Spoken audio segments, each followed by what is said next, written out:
Қияр мен қызанақты қосып жеуге болмайды. Бұл интернеттегі ақпаратқа сенсек, қияр мен қызанақты бірге жеуге болмайды. Неге? Себебі қияр сілтілі, яғни щелочной, ал қызанағымыз өте қышқыл. Екеуін бірге қосып жеген кезде асқазанымызда тұзды шырын бөлініп, бүйректе тас жиналады. Ал бұл расында солай ма? Әрине жоқ. Қазіргі зерттеулерге сенсек, қызанақтың қышқылдылығы 5 pH, ал қиярдың қышқылдылығы 6 pH-ты көрсетеді. Ал біздің асқазанымыздың қышқылдылығы 1 pH, яғни ең күшті қышқылды орта. Қияр мен қызанақты қосып жегенде асқазанымыз оларды тіпті байқамай да қалады екен.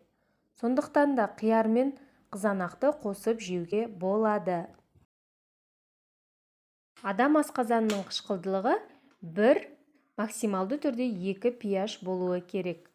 Ал сілтілі ортасы, яғни щелочная среда 14 pH-ты көрсетеді екен. Достар, ақпарат пайдалы болса, достарыңызға видеоны таратыңыздар.